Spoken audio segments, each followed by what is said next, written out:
Sahabat Rema yang terkasih, hari ini Kamis tanggal 18 November 2021. Renungan kita akan diambil dari Injil Lukas bab 19 ayat 41 sampai dengan 44 dengan tema keselamatan akan dijauhkan dan disembunyikan bagi orang-orang yang tidak mewartakan dan mewujud nyatakan damai sejahtera kepada sesama dan lingkungan masyarakatnya. Dalam Injil Lukas ini dikisahkan ketika Tuhan Yesus dengan menaiki seekor keledai dielu-elukan banyak orang, dan ketika Yesus mendekati kota Yerusalem dan melihat kota itu, ia menangisi Yerusalem. Sahabat Rema yang terkasih, mengapa Tuhan Yesus menangisi Yerusalem?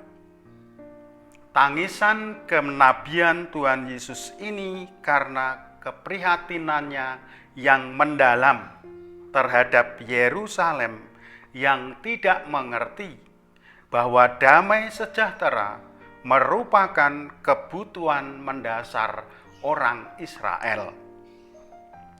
Mereka tidak mau mengupayakan damai sejahtera itu semakin berkembang, tetapi malahan mereka menolaknya. Karena itu Tuhan Yesus melihat Yerusalem akan dijauhkan dari damai sejahtera. Bahkan Yerusalem akan mengalami kehancuran di masa mendatang. Dan benar, di tahun 70 Masehi kota Yerusalem hancur, diporak-porandakan oleh musuh-musuh politik Israel. Sabda Tuhan Yesus itu menjadi kenyataan setelah sekitar 40 tahun dari sejak zaman Yesus berkarya. Penolakan terhadap damai sejahtera itu dialami sendiri oleh Tuhan dalam dan sepanjang perjalanannya menuju Yerusalem. Injil Lukas mengisahkan bahwa sepanjang perjalanan dari Galilea ke Yerusalem, Tuhan Yesus selalu berbuat baik demi terwujudnya damai sejahtera masyarakat, baik jasmani maupun rohani. Namun balasan yang diterima Tuhan Yesus justru suatu keprihatinan besar, karena ketika ia masuk kota Yerusalem dielu-elukan banyak orang, tetapi beberapa hari kemudian dia justru mengalami penolakan yang sangat kejam.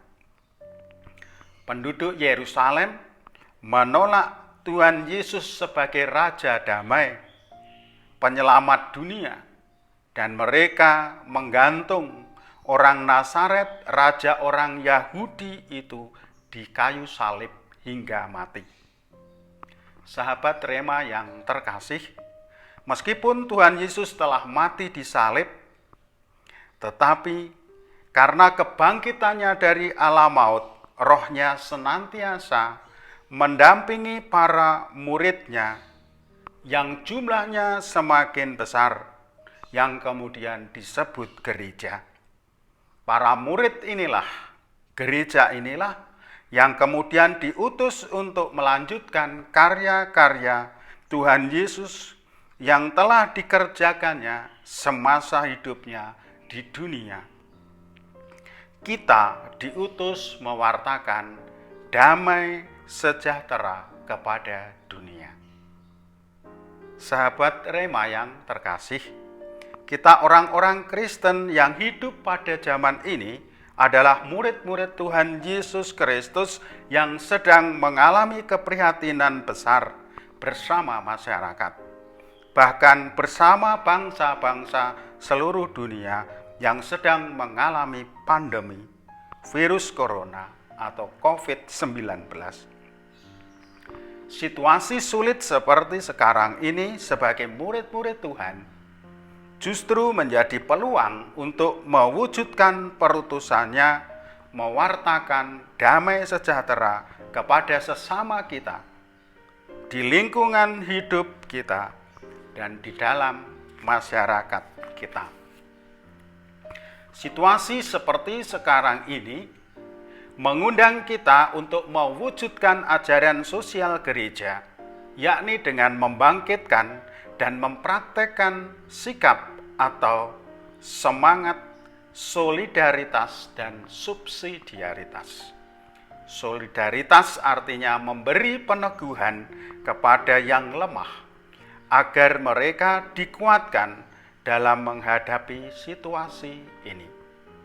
Dan subsidiaritas artinya yang kuat memberi bantuan kepada yang lemah, yang kaya atau yang lebih mampu memberi bantuan kepada yang miskin atau para penderita, atau kepada saudara-saudara kita yang terdampak dari situasi pandemi ini.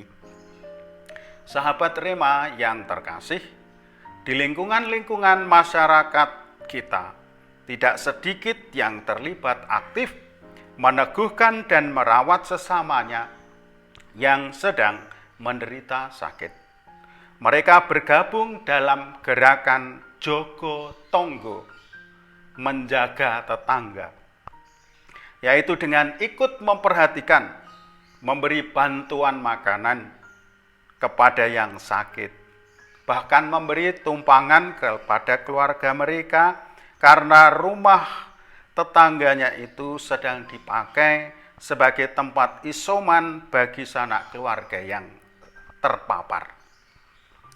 Sahabat Rema yang terkasih, di masa pandemi ini kita diutus mewartakan damai sejahtera kepada tetangga kanan kiri kita, kepada sesama kita, sebagaimana Tuhan telah melakukannya. Di saat ini tidak sedikit dari saudara-saudara kita yang terdampak oleh situasi pandemi ini. Tidak sedikit orang yang mengalami keterpurukan ekonomi, kehilangan pekerjaan, menurunnya pendapatan secara drastis sehingga menimbulkan masalah-masalah baru dalam keluarga-keluarga mereka, termasuk di dalamnya dampak psikologis. Sahabat Rema yang terkasih, digerakkan oleh sabda Tuhan, marilah kita membangun gerakan-gerakan yang kreatif, didasarkan pada semangat solidaritas dan subsidiaritas, sehingga semakin banyak orang yang bangkit kembali untuk mengalami damai sejahtera dalam sentuhan rahmat Allah yang menyelamatkan. Sahabat Rema yang terkasih, demikianlah renungan yang dapat saya sampaikan hari ini. Semoga Allah memberkati keluarga kita, Bapa dan Putra dan Roh Kudus. Amin. Keluarga kudus, doakanlah kami.